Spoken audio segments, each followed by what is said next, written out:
কথা যে একটা মনে পড়ছে এটা কি কইলে তা আর বাটফাটার এত ফললো তো আর খাইয়া যাইতাম পারতাম না। আমি গেছিলাম মাওয়ার হেইফার ওয়াজও আমার পয়লা জীবনে, আমি জীবনে আর গেছি না মাওয়ার হেগুল। তা আমি ওইখানে যারা ওয়াজ করে আমার বন্ধু বান্ধব তারা জিজ্ঞালাম, রে এই যে মাওয়ার হেইফারও যাইতে কি কি সাবধানতা অবলম্বন করন লাগবে আমার এগুলোর কইয়া দেয়, আমি তো জীবনে আর গেছি না। কয় আপনি কি ফেরিয়ে যাবেন না লঞ্চে? আমি কই লঞ্চে মনে করো গেলাম। কয় স্পিড বুটও যাওয়া যায়? আমি কই মনে কর লঞ্চে যা। কয় লঞ্চে গেলে ফেরিঘাটের কাছে দেখবেন হোটেল আছে অনেক, ওকে টান দিয়ে না বোয়াই নাই হোটেলও মনে হইব যেমন মাগ না খাওয়াইব এইরকম মনে হয় তার বাহের জাফত এমনি টান দিয়া খাওয়াইব, না খাইয়া আপনি যাইতে নে পারতেন না, আসলে টেহা দিয়া। তা আমি কাছে ঠিক আছে টেহা দিয়ে খাইলাম। তা আমার এই সাবধান টাবধান করে দিছে, আমি বুঝ মতো গেছি। আবার আমার কইছে কইলে সাবধান আপনার মাছও ভাত তরকারি দিয়া আটকাই একজনে চিল্লান দিয়া কেবল লঞ্চ সাইডা দিতে আছে। তখিতা করুন তখন আমি এটা বাইতে বুদ্ধি টুদ্ধি লইয়া গেছি। যখন আমি মাওয়ার হেফারও গিয়ে হোটেলও খাইতাম বসি, ইলিশ মাছ দিয়া এরকম বড় বড় টুকরা নদীর মাছ দেখা মন্ডাই করলো আর সকলবেলা টেহা দিয়া কিতা করলাম খাইয়েই যাই। তখন আমি যখন খাইতাম বসে সরছি পরে মালিকটা আইয়া সেটা আমারে দেখা বোধহয় পছন্দ হয়েছে না চিনছে নাকি টেহাওয়ালা মনে করছে কি কোনটার কোনটা এটা ধরতাম পারছি না। মালিকটা ইয়া কই হুজুর মাছের মাথাটা আমি নিজের হাতে ধুইছি, ইলিশ মাছের মাথায় রিফাইতেন না আপনি খান। তা আমি বলে হয়েছে দেন না, ভালো হইলে দেন না। আমার মাথাটা লইয়া মাত্র কত টান দিয়া 2টা নোলা খাইয়া সারছি। এমন টাইমে একটা ইয়া করে লঞ্চ সেটা দিতেছে। আমি তো আগে শুনছি এটা নিজে এই কাম করে, আমি তো বুদ্ধি থিতাইয়ে গেছি, এটা নিয়ে তো মনে করছে আমরা বাড়ি থেকে মা দাইয়া। আমি যে বুদ্ধি লইয়া গেছি নাগেশের তার আগে আনা একটা বদনাম কেন তখন তো কাটাইয়া উঠছে আল্লাহ করলে। আমরা যখন আমার লঞ্চ সাইডা দিতে আছে তখন আমি কইলাম অসুবিধা নাই, এটি প্যাকেট কইরাতে লঞ্চ বইয়া বইয়া খায়। তেমনও করছে হালাই দিয়া যায় গিয়া, আমি বুঝি হালাই না মানুষ বেড়া, প্যাকেটও দিয়া দে লঞ্চ বইয়া বইয়া খায়। লঞ্চের খানা অনেক মজা আছে, দুল্লা খাওয়ান যায়, প্যাকেটও দিয়া দে। হ্যাঁ তাই কত হইলে লঞ্চ ছাড়তে বলতে কত দেরি। ভাইও সারা জীবন কি আমরা থাম? আমার দাদা কে আছে, আব্দুল জব্বার রহমতুল্লাহ আলাই আছে, হান্নান সাহেব আমার আব্বার বয়সে ছুটু না, গেছে গা দুদিন নেতে এবারও তো ছুটু গেছে গা দুদিন নেতে যাইবেন গা। আর যার শেষ কথা যেটা আমরা যেহেতু নামাজের টাইম গনাইয়াইতে আছে, মূল কথাটা যেটা আমি বুঝাইতাম চাই, এ আল্লাহর দেওয়া আমানত জান শুরুয়ে করলেন মদ দিয়া, আল্লাহর দেয়া আমানত টেহা পয়সা মাল শুরুয়ে করলেন সুদ দিয়া। এখন আল্লাহ দেখে না আমরা হাফ ডাফি দে না, আমরা তো পুরা শীত দেয় দক্ষিণ দিয়ে ডুহনের কথা ফেরেস্তারা আর উত্তর দিয়া বারণের কথা এটা উদাম করে কইরা সিহন জিংলা দিয়া ফতফাত ফতফাত ফতফাত কইরা কয়টা কয়টা খিচ্ছা এরপরে যাওনের কথা, ঠিক কিনা কর? কারণ আমরার ফানা আমরা কিনা লইছি কনি, আমরার কনি আমরা কিনা লইছি, আমরা আমানত রাখতাম জানি না তো ভাই আপনার কাছে আমানত রাখবো কেমনে? আল্লাহ আমানত রাখছে। আচ্ছা এবার আল্লাহরে কুদুর জিগাই, আল্লাহ আপনি জানটার কাছে আমানত রাখছেন, এই জানটা দিয়ে কিটা করতাম? এই যে জানটা আমারে দিছেন, আমি মুশতাক ফয়েজি আমার যে জীবনটা দিছেন, আমার চাচা এবারে যে জীবনটা দিছেন, ওই যে হাতটা ইয়া পড়ছে ইয়া কিটা না শরীফে, এই যে আল্লাহ এই শরীরটা সিহন ভিতরে তো জান দো আছে কেন? হ্যাঁ ওখানে তো মরছে না তো, শরীরটা না হুগাইছে মসমুচ্চ ইয়ে রয়েছে আর কি। হ্যাঁ আছে অনেকে আছে এরকম টন্টুন্যা। এই যে আল্লাহ জান দিলেন আমরা রে, আমরা যে মাল দিলেন এটি কিতা করতাম? আল্লাহ কোন পথে ব্যবহার করলে আপনি খুশি? কেটে নতুন কথা এতক্ষণে জিগাইতে আইসো কোন পথে ব্যবহার করলে খুশি? কে রে আমার নবীজি তোমরা কইছে না ডাক দিয়া জানটা কি ব্যবহার করবা, মালটা কি ব্যবহার করবা, এটি আমার নবীজি কইছে না? তো আমরা কইছি যে আল্লাহ আবার কিন্তু মনে করাই দেন না। কয় কে রে আমি তো কইছি জানদারে ব্যবহার করো আকিমুস সালাহ ইন্নাস সালাতা তানহা আনিল ফাহশাই ওয়াল মুনকার। এই যে শরীরটা এটারে ব্যবহার করে 5 ওয়াক্ত নামাজ সুবহানাল্লাহ কেন দাও, 5 ওয়াক্ত নামাজ পড়বা।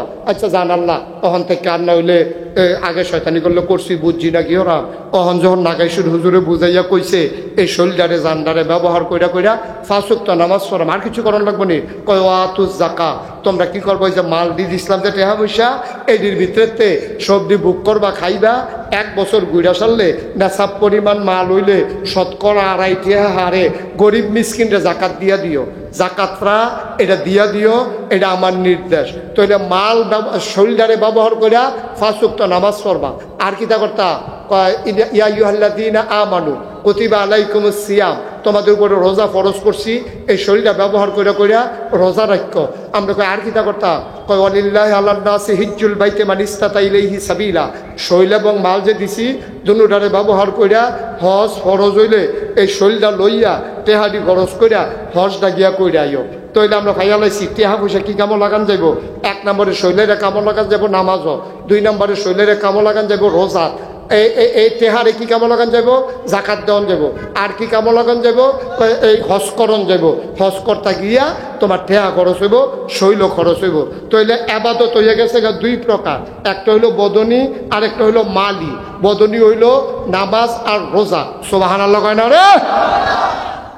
আল্লাহর জান্ডারে মালদারে ব্যবহার করে 2 টাকা কয়টা কাম করন যাবে, আমরা বার করে লাইতেছি ফরজ দি ওয়াজিব সুন্নত তখন হয়তো করন যেত না। তখন ওখানে শাক সবজি ভর্তা হুটকি ওখানে সালাদ মালাদ দিয়ে খাওয়ানোর টাইম নাই, যেহেতু গাড়ি ছেড়ে দিব আমরা কয় কোনো মতে গুস্ত তরকারি দিয়ে কয়টা নলা দিয়ালাম গোপাকক কেন মার হাবা কয় না তো জান্ডা কা কথা কয় না কেন বোঝানো। তুমি কথা কও না কেন, কি তোমার কি সমস্যা কিতা, বাচ্চা না কইটা দিছে কথা কইতা, এই জান্ডা কা মাল কা। তাহলে জান যদি আল্লাহ রয়, মাল যদি আল্লাহ রয়, তাহলে জান ব্যবহার হইব কি শয়তানের পথে না আল্লাহর পথে, নেতার পথে না আল্লাহর পথে? এই কণ্ঠ ব্যবহার করে তুমি যদি একটা স্লোগান দেওয়া লাগে তাইলে স্লোগান দিবে তুমি আল্লাহর জন্য, ঠিক কিনা কও? আল্লাহ ছাড়া কারো স্লোগান দেওয়া যাবে না। কি নেতা খেতা বেড়া, এটা তো দেখছি এ কারবার। এই কত বুদ্ধি করে করে করে করে তারা থাকতো চায় আল্লাহ রাহে। আল্লাহর খেলা বড় কঠিন খেলা। আল্লাহর ফয়সালা তোমার ফয়সালা আমার ফয়সালা এক ফয়সালা না। সবাই মিল্লা 17টা বছর লাগাইয়া বিভিন্ন রাজনৈতিক দল ছাত্র নেতৃবৃন্দ সবাই মিল্লা চাইল কি, কয় দফা 1 দাবি 1 পদত্যাগ। আল্লাহ কয় পদত্যাগ হইতো না, আমি অন্য সিদ্ধান্ত নিয়ে রাখছি। আমরা 5ই আগস্টের দিনের একটা সময় শুনলাম দফা 1 দাবি 1 দেশ ত্যাগ, ঠিক কিনা কয়? আমরা চাইলাম হগলে পদত্যাগ, আল্লাহ কয় কি কথা করা তো কি চায় দেশ। তাইলে স্লোগান হবে, টাকা পয়সা খরচ হবে, তারপরে আপনার যা কিছু কথা হবে সব কি আল্লাহর বিপক্ষে না পক্ষে? বা কথা করা বিপক্ষে না পক্ষে? আল্লাহ বেজার হয়, আল্লাহ টেহা খরচ কইরা আল্লাহর রাস্তায় একটা কামও কইরেন না। যেটি করছেন আজ মাহফিলতে গিয়া শেষ রাত উঠা আল্লাহর ফাউরির আঞ্জা দিয়া দইরা মাপ টাপ চাইয়ার পরে মইরেন, এর আগে মইরেন না। অন্যায় করে লাইছেন, অন্যায় করে লাইছেন। আল্লাহ টেহা খরচ কইরা আপনি আরেক বেড়ার পক্ষে গিয়া টেহা খরচ করেন। আল্লাহ টেহা হইল আল্লাহ, খরচ করেন আরেক বেড়ার খুশির লেগিয়া। নির্বাচন করবো হেবাড়ায় আপনি সৌজন্যে পুস্টার দিয়া বইয়া রয়েছে, কি কারবার কি টেহা দিয়ে আল্লাহর আপনি কারে জিগাইয়া হেবাড়ারে পুস্টার করে দেয়। আপনি কারে জিগাইয়া গ্রামের ভিতরে টেহা হইল আল্লাহ, আপনি কাঁচা টেহার মালিক হয়েছেন। আপনি গ্রামের ভিতরে গানের আসর বসাইছেন, ডাহাতে শিল্পী আনছেন, কারে জিগাইয়া টেহা দিচ্ছেন শিল্পীরে? টাকা তো আপনার না, টাকা আল্লাহ, ঠিক কিরকম? টেহা আল্লাহ টেহা খরচ করিয়া আপনি আল্লাহর বিরুদ্ধে গান বাজনা করেন। আপনি আল্লাহর বিরুদ্ধে না সেটা কইতে হুজুর আনছেন বিচাইরা। নামাজের কথা নাই, রোজার কথা নাই, হজের কথা নাই, জাকাতের কথা নাই, ইসলামী আন্দোলনের কথা নাই, সমাজে ইসলাম কায়েম করণ লাগবো কেমনি এটির খবর নাই। ওই এক হুজুর বিচাইরা আনছেন, হেতে 250 গজল মুখস্থ পারে। আসেনি রে এই কারবা হেয়া খরচ করে না 250 গজল হুননের লেগে গাইন না। আমার একবার ওই সানলার কাফি চেয়ারম্যান আল্লাহ জান্নাত নসিব করুক, এবার ইন্তেকাল করছে। আমার একদিন আত ধৈর্য কয় নাতি, আমার নাতি হিসাবে আমরা আমার চাচা এবার আর ভাতি বিয়া করছে, এই হিসাবে আমরা আমি নানা রাখতাম। এবার নাতি একদিন আমারে কয় নাতি আমি একজন হুজুর চিনি, বিরাট হুজুর। এই বিরাট হুজুর মানে কি মোটা বেশি? কয় আও না, অনেক জ্ঞান। আমি কেমনে বুঝলেন? কয় 250 গজল মুখস্থ পারে। 250 গজল মুখস্থ পারে, এটা হইল বড় হুজুর। না হুজুবিল্লা কইতেন না? 250 গজল মুখস্থ পারা এটা বড় হুজুরের লক্ষণ না তো।